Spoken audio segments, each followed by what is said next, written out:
And మీకన్నట్టు మొదట్లో చెప్పినట్టు attention deficit. Attention ఉండట్లేదు పిల్లలకి. అందుకే ఆటిజము, ఏడీహెచ్‌డీ అనేది బాగా పెరుగుతుంది పిల్లల్లో.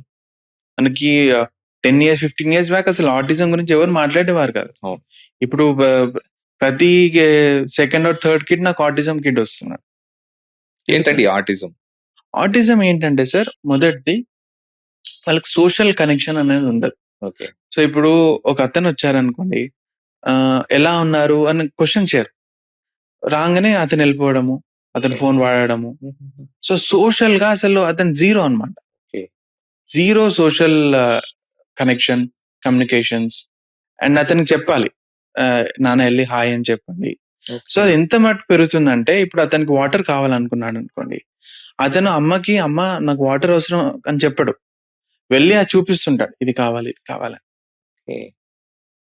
ఆకలి అనుకోండి, వెళ్ళి రైస్ బ్యాగ్ చూపిస్తుంటాడు. ఓకే. సో కమ్యూనికేషన్స్ లో ఇబ్బంది పడుతుంటారు, సోషల్ గా ఇబ్బంది పడుతుంటారు. అండ్ ఇప్పుడు నేను మీతో మాట్లాడుతున్న ఐ టు ఐ కాంటాక్ట్ ఉంది, ఓకే. అది చూడలేడు.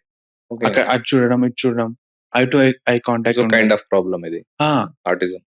ఇది అంటే ఇంటెలిజెంట్ గా దర్ ఫైన్ సార్, తెలుగుగా ఉంటారు, కానీ ఫ్యూచర్ లో లైఫ్ లో సార్ ఒక సోషల్ కమ్యూనికేషన్ చాలా ఇంపార్టెంట్. Very much important.